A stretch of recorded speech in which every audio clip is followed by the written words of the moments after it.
Sanggol ni na Ashley at John na si Baby Blair, likas daw na malambing. Pero ang ikinagulat ng mag-asawa, ang kanilang baby, parang biglang may sinabi.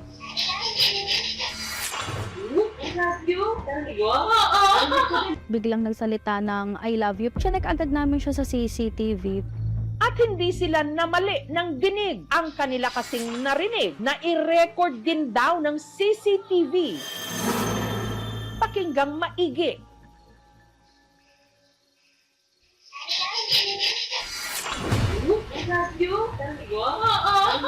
Pero ang kanilang ipinagtaka, ang kanilang anak, 8 buwang gulang pa lang, hindi pa nagsasalita.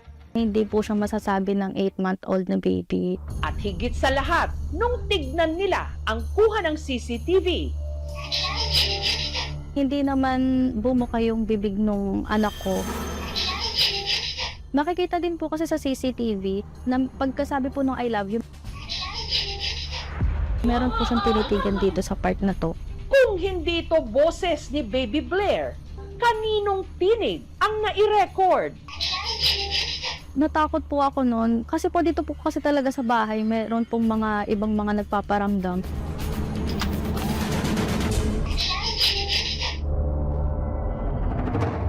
Ang CCTV footage kuha sa kwarto ni na Ashley sa kanilang bahay sa Binyan, sa Laguna. Dito po nangyari yung incident nung may nag-I love you sa CCTV. Tapos yung anak ko, pagkasabi po nung I love you, dito po siya nakatingin sa dressing room namin. Bali at dito po, ito po yung dressing room. Kami lang po talagang pamilya yung nasa kwarto.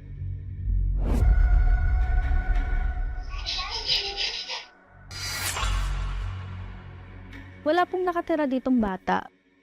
Wala rin daw silang kapitbahay na posibleng nasa likod ng boses na yon. Magkakalayo raw kasi ang mga bahay sa kanilang lugar. Kaya ang magkakamag-anak nagkakatakutan ngayon.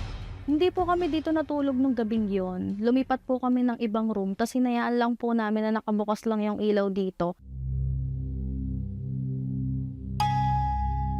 Kasi po dito po kasi talaga sa bahay, meron pong mga ibang mga nagpaparamdam. Meron po kasing taga-massage yung sa bahay namin, ibang tao po yon. Siya lang po talaga yung nagmamasahe sa amin. Tapos lagi niya pong sinasabi na may nakikita daw po siya dito sa bahay. Yung mga bata, naglalaro po na nakaputi.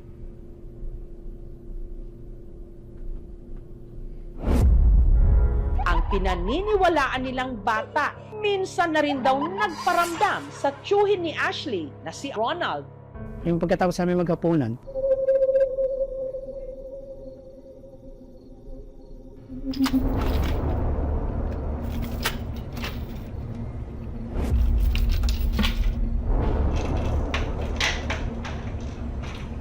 Ano yun?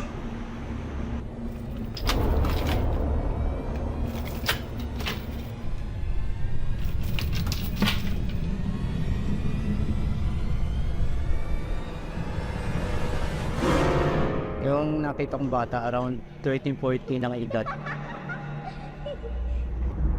Mas lalo naman daw kinilabutan si na Ashley nung nakatanggap siya ng chat mula sa kanyang tiyahin. Sabi niya po sa akin parang napaginipan niya nga raw po kaming dalawa ni Tintin na naglalaro sa terrace. Ang tinutukoy ng kanyang tiyahin na si Tintin, anak nito at pinsan ni Ashley na 10 taon nang patay. Eksakto po, yung gabing yon, ayun po yung time na napaginipan niya po yun, yung may nagsalita ng I love you. I love you. Doon ko po na-realize na boses nga po pala siya ni Tintin, kaboses niya po. Yung sinad ko po sa kanila yung video, sabi po ng mama niya parang boses nga raw po nung anak niya. Familiar po talaga na kay Ate Tintin po yung boses. Si Ashley, close daw talaga noon sa kanyang pinsan na si Tintin. Madalas po siya ditong napunta, tapos dito po siya natutulog. Kwento ng kapatid ni Tintin na itago natin sa pangalang Hana, taong 2016, matapos bumisita ang nooy 14 anyos lang na si Tintin sa dentista, ang kanyang bibig nagdugo. Parang minadalit sa ngipin niya. Pina-check up namin siya sa mga iba't ibang ospital. Hindi nila maalam kung ano bang case or anong sakit. Ang ginawa namin, pinalbularyo namin. Sabi po ng albularyo, ang nakikita daw po nila sa picture ni Tintin is Demonyo po. Kaya kinakabahan po ako pag pinag-uusapan po siya. Mula noon, nag-iba raw ang kilos ni Tintin. Ako po nagbabantay sa kanya. May mga chances na mag-isa siya sa taas para may kinakausap siya. Napagpasyahan nilang ipasyal siya noon sa bahay ni na Ashley. Dinala po namin siya dito. Baka po kasi gumaling kapag nakita yung mga pinsan. Habang kumakain daw si Tintin sa bahay ni na Ashley, bigla na lang nag-iba raw ang kilos nito. Tumulala po siya noon. Titin? Titin?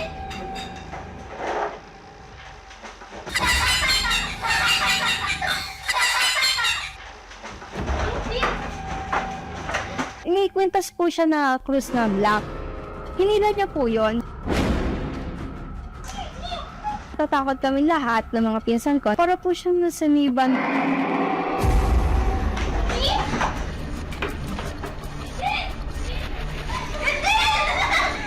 Makalipas lang ang isang linggo, si Tintin tuluyan ng binawian ng buhay. Sobrang sakit po nun. Parang sobrang bilis po kasi talaga yun ang pangyayaring nun eh. Wala pang 1 week na wala na po siya.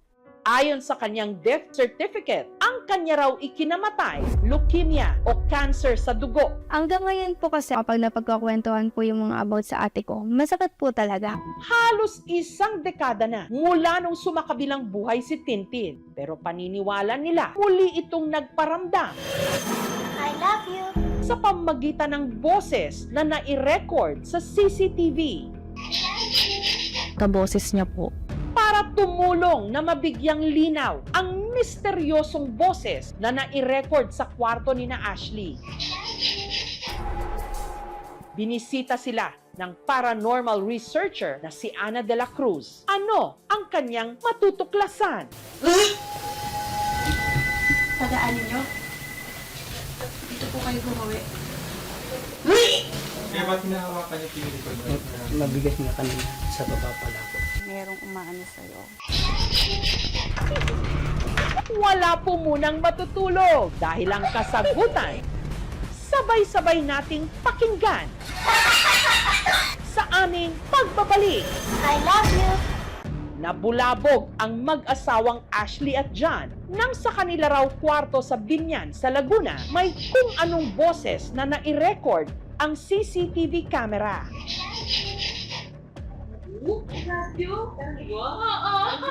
Hindi po siya masasabi ng 8-month-old na baby. Nakikita din po kasi sa CCTV na pagkasabi po ng I love you, meron po siyang tinitigan dito sa part na to. Hinala ni Ashley, boses ito ng kanyang pinsan na si Tintin na 1 dekada ng patay. Kaboses niya po. Nagbabaka sakali sila na baka may nais ipahiwatig ito ngayon. Kaya binisita sila Ashley ng paranormal researcher na si Ana de la Cruz. Hello po.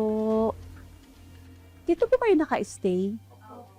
Anong napipili nyo? Mabigat ang bahay nyo. Ayon kay Ana, ang madalas daw na makitang paggala-galang nila lang sa bahay, hindi bata, kundi isa raw matandang babae.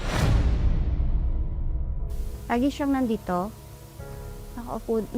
Minsan ako po. At ang hinala nila, ito raw ang yumaong nanay ni Ronald at lola ni Ashley, si Lola Nora.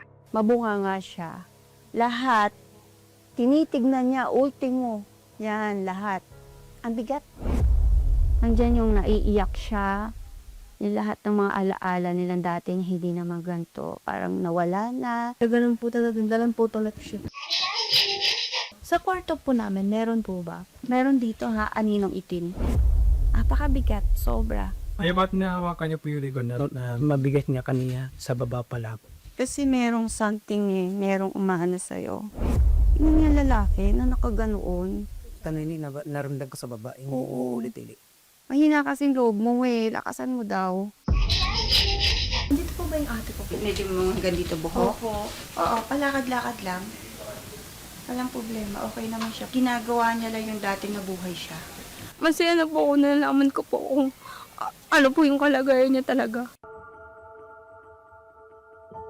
Miss na miss ko po.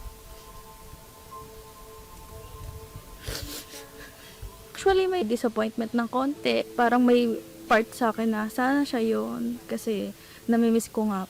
Dito mo na lang siya, ma'am. Tara na, pasok tayo.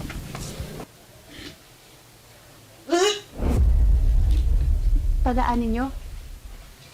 Dito po kayo bumuwi.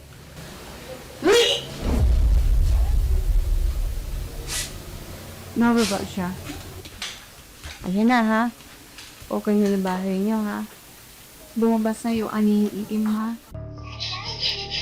Kung makikita po natin dito sa part na to, nag-open ng tablet yung mother. So, possible na dito rin yung galing yung source. Kakabukas ko lang po nung tablet na yon. Pero, hindi pa po ayun yung time na may nag-I love you. Bakit naman po ako mag-e-edit ng video na ikakatakot ko? Meron palang mas malalim na dahilan kung bakit napunta po kayo dito. Ay, pala yung dala niya. Kaya nagsabi ng I love you. Tapos ang nanay may mga gusto masabi. Hintay namin kilala yun eh.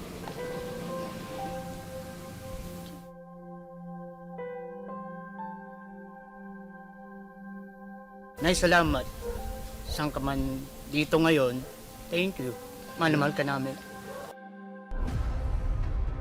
Sabi nila, mas nakakatakot ang hindi natin nakikita. Pero minsan, ang mas nakakawinda I love you. ang inakala nating hindi na muling maririnig.